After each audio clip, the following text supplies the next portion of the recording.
I'm sorry, there was a temporary signal loss there. What I was saying is that there are multiple things that begin to happen, okay? And when those things begin to happen, at the end of the day, what happens is that blood clots, that's emboli, and then there is mucus formation, allergic reaction, hyperinflammation, bleeding, and all of these things will lead to what we call hypoxia, low oxygen level, and the person suffocates, and then the person dies. This is how the thing works. Now, so COVID-19 kills through all these multiple actions in the body. That's how it kills all those things. Okay, now let me talk about the issue of vaccines, because people have been touting that, oh, they need to develop vaccines to address this particular situation, and vaccines are important. If there are no vaccines, we're going to be helpless. The lockdown cannot be lifted. We cannot go back to economic activities. Well, personally, I don't believe in that sentiment. Vaccines have their place, but I have two major reasons why I personally don't think vaccine is the answer to COVID-19. Vaccine can be one of the options, quite all right. I'm not disputing that. It can be one of the options, but it is not the only option. That's number one. And number two, it is not even the most effective option. Why do I say so? First, all the viral infections that the world has ever experienced, how many of them have vaccines that is able to protect people sufficiently? Not one. People who get flu shots, we still have to keep getting it every year. This particular COVID-19 virus mutates very quickly. So even if you take a vaccine that is effective, tested and effective today, in 3 months' time, 6 months' time, another variant has come out and another vaccine will be needed for that particular one. That's number one. Number two reason why I think vaccines should not be the primary focus is that the current vaccine that they are trying to develop for this particular COVID-19 infection is not the typical vaccines that we are used to.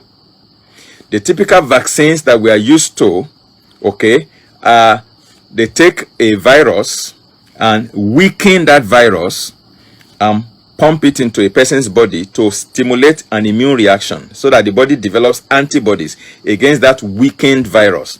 So next time that person gets exposed to the real virus, the body already knows how to fight it. That is the principle of vaccination. But this particular vaccine that they are trying to develop is not that type of vaccine that we are used to. None like it has ever been developed in the whole world and used in humans. None. This is the first time they are trying to develop this type of vaccine. It is called the mRNA/DNA nucleic vaccine. That is the vaccine that they are developing now. mRNA/DNA nucleic vaccine. And that particular vaccine, this is what is happening. Okay, it has never been approved for human use as a new vaccine. Now what they do is they take the genetic material of the virus, not a weakened virus now. They take the genes of the COVID-19 virus and inject it into the human body to fuse with your human gene. So that is, in my view, scientifically speaking, that is genetic modification. They are trying to create human GMOs, genetically modified organisms. This new type of vaccine, it has never been approved for human use. There was a trial that was done in veterinary animals, to see how it works, and it was a disaster, and so it was banned. Now it is the same vaccine that is untested, that is about to be administered, and the worrisome part of it is that they are also striving to make it mandatory for everybody. If you don't get that vaccine, you can't get to certain places, you can't do certain things, you can't travel to certain places, you may not be able to get visas to certain countries, and all of those things. Now, the mandatoriness of that vaccination is a violation of our human rights. That is why I personally think it is not something we should explore. So, we must begin to look in other directions. Vaccines serve as one option, but there are other natural substances that equally can serve to help. So in rounding up, let me just give you a few natural substances that we can use to help us, in addressing this issue, both to strengthen our immunity and to protect us in case we also contract it, how to win that battle. The first one I will give as a natural suggestion is limit your going out to only places that are absolutely necessary. Like I said, you don't want to unnecessarily and unduly expose yourself to, unnecessary battles. So if you must not go to a place, if it's not compulsory, don't go there. Go to only places that is compulsory or mandatory for you to go. That's the first common sense thing I will say. Number two, you need to have certain things in your first aid box. Number one, you need to have zinc in your first aid box. Zinc is so critical, so wonderful, so powerful that, in fact, when zinc enters into your cells, it can stop COVID-19 from replicating. Now, I am not prescribing for you because I'm not your doctor, but I am a nutritional consultant and I'm offering my wisdom. That's all.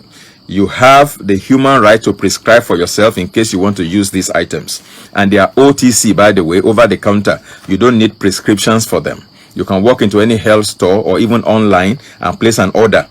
If you take about 50 milligrams of zinc every day, it is a mineral. It is not a drug. It is not a pharmaceutical drug. So you don't need a prescription for it. You can prescribe for yourself. It's your constitutional right. It is your human right.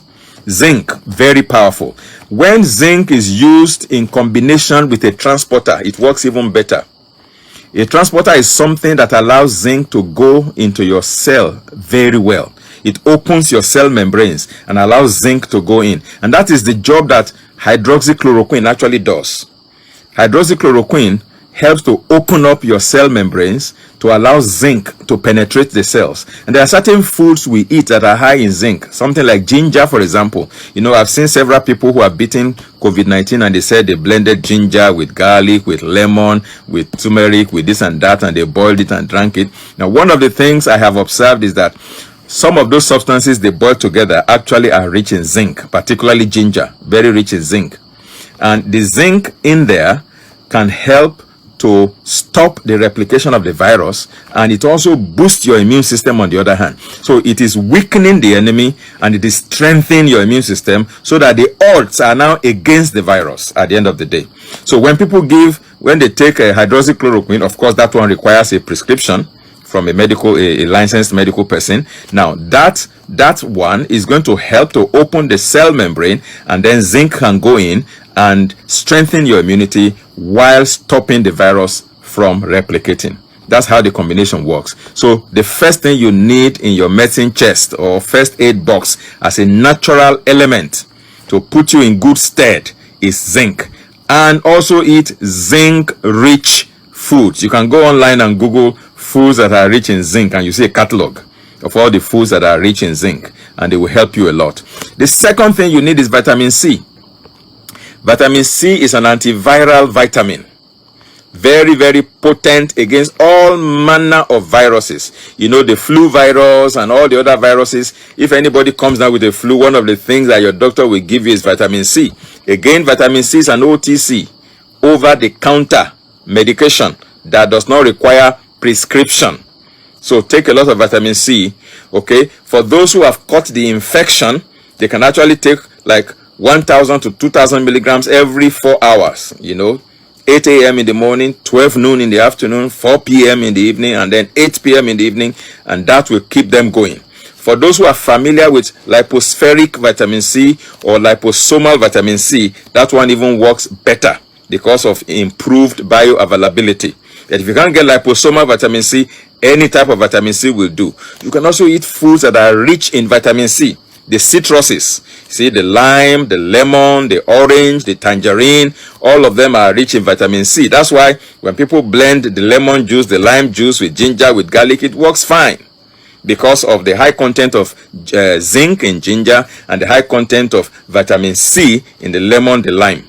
Okay, then another thing is things that serve as blood thinners. I mentioned the way COVID-19 kills those that it kills. Number one, it causes an allergic reaction, so excessive mucus production that affects respiration. Number two, it causes hyperinflammation, so you need to take anti-inflammatory agents. Those anti-inflammatory agents, they are simple around. Turmeric is an anti-inflammatory agent. Turmeric. You can make it into turmeric tea. You can blend it into your smoothie. You can put it into your cooking, you know. And then omega-3 oil is also an anti-inflammatory agent. Fish oil, flaxseed oil, okay, cod liver oil, all of those are anti-inflammatory agents. They can reduce inflammation. And then you also need anticoagulants or blood thinners that will not allow those emboli or those blood clots to take place when the person is infected with the COVID-19 virus. Okay, and ginger is very good as garlic is a good blood thinner. Garlic. Cinnamon is another blood thinner. So when you see a combination of ginger with zinc, garlic as a blood thinner, turmeric as an anti-inflammatory agent, and lime as a source of vitamin C, the combination is potent. And it blocks all the different pathways by which the virus provokes the body to start attacking itself. And once one can sustain that battle, by blocking those pathways for upwards of 14 days, by the grace of God, that person comes out of that situation.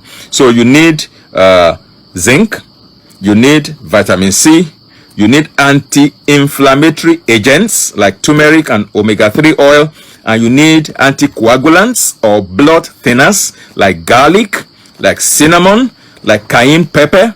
All of these things are very good as blood thinners. Okay? And then something very hot all the time. Don't take cold beverages and cold drinks if you are exposed to the virus. Of course, the wisest thing to do is to prevent exposure by all means. That in case you are exposed, you can do these things at the natural level.